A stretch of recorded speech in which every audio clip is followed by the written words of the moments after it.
Hi, I'm Kameela Osman. I'm a registered social worker and a psychotherapist. I have a practice in Bowmanville, Ontario, where I see in-person clients as well as virtual clients throughout Ontario. Welcome back to Therapy Inspired, the podcast where we explore mental health struggles and challenges of everyday life. And I'm Darby Crosby. I'm a registered psychotherapist, and I'm also in the Registry for Marriage and Family Therapy. And I have a virtual practice throughout Ontario.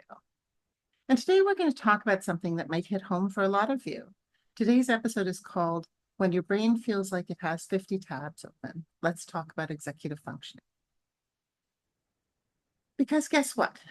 That mountain of laundry that you keep walking past, the emails that you keep meaning to reply to, all of the projects that are gathering digital dust on your desktop, those aren't signs of laziness like some people may think. They're actually signs of something entirely different. Let's talk about it. Welcome to Therapy Inspired. As therapists, we have a unique view of the world. We hold space for grief and trauma, yet we also witness resilience and healing, all while being humans ourselves. We hope to share helpful psychoeducational insights from our world as psychotherapists in and out of the therapy room. And while we'll be talking about things therapy related, listening and engaging in this podcast doesn't equate a client therapist relationship. And though we might be using insights from our work with various clinical issues, we don't reference specific cases.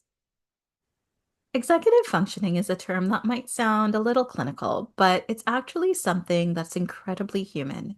It refers to difficulties with the mental skills that help us get things done, like planning, organization, memory, time management, and impulse control. In other words, the executive functions are like the CEO of your brain. It helps you start tasks, stay focused, follow through, regulate your emotions, and shift gears when is needed.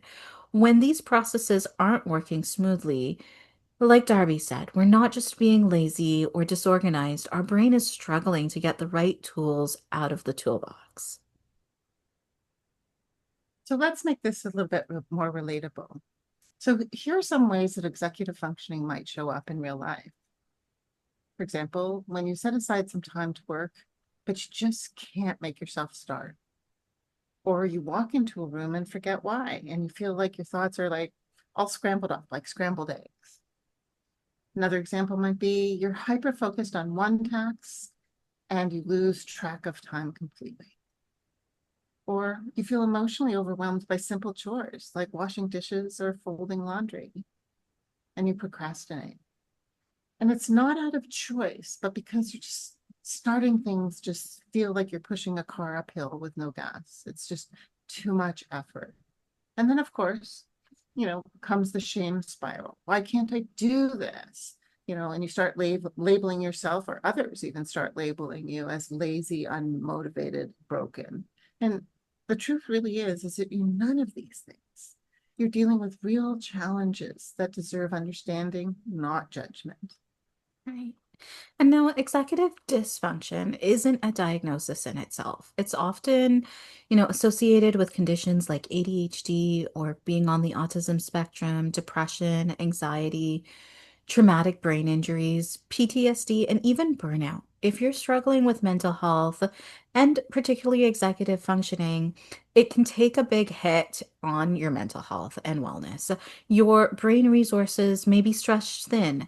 It can feel like you're trying to run a marathon with your shoelaces tied together. So, this is where I want you to take a nice breath with me. Ready?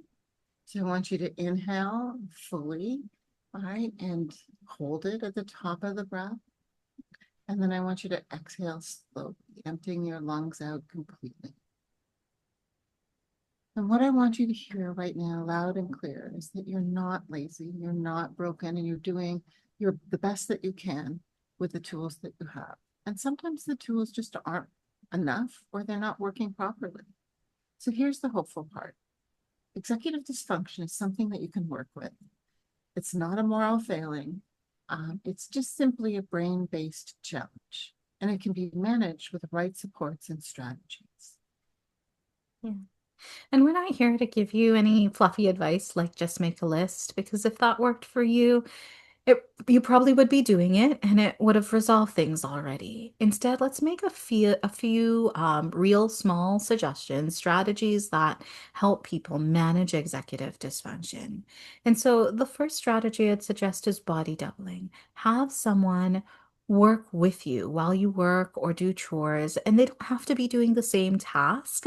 They don't even need to help. Just their presence can help your brain stay on track. This is what I'm working on and there's some accountability. I'm not alone in this. The other strategy is task chunking. And I know we've talked about that in past episodes for different reasons. This is where we kind of break a task into smaller pieces and reward yourself in some way for completing each one. And so, if you're working on a paper, let's say, the first step might be I'm going to come up with a title and just spend 5 minutes brainstorming that. And it doesn't have to be timed, though that's a separate strategy in itself. It can be, I'm just going to do this one thing. I'm going to get through the first paragraph. If it's cleaning a home, it might be, I'm going to just do the bathrooms right now, or I'm going to do both showers. Chunk it in a way that makes sense for you. And then consider that completion of one task. And that's where the celebrating or rewarding yourself, and it doesn't have to be anything big, but I'm going to take a break for 5 minutes after I do this chunk and then come back to it. The other strategy might be timers or alarms. Use a timer, and this can contrast chunks. Instead of chunks, you can use time. So I'm going to clean the bathrooms for 20 minutes or 10 minutes, and then, whatever I get done, I get done. And I'll come back to it after I do, something for myself. Your only goal is to start because starting can be the hardest part. The other strategy might be to externalize your brain. Use sticky notes, apps. This is where those lists come in, even though, it may not be something that's worked for you before.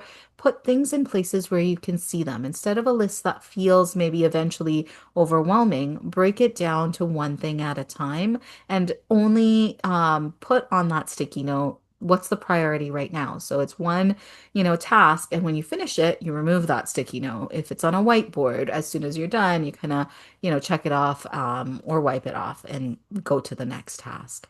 It's really important to remember compassion, helps motivation be sustained. So if we're having a hard time with something, instead of what's wrong with me? Why can't I do this?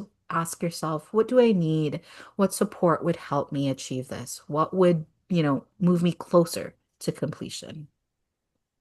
Now, if this is something that you've been dealing with for quite a while and it's affecting your quality of life, it might be time to reach out for professional support.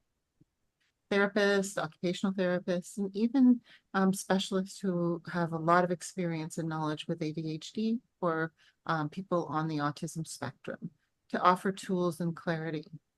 There's strength in asking for help, and there's courage in learning about your brain, right? And this isn't a defect. It's just simply the way your mind works. And now we just have to train it to do it slightly differently.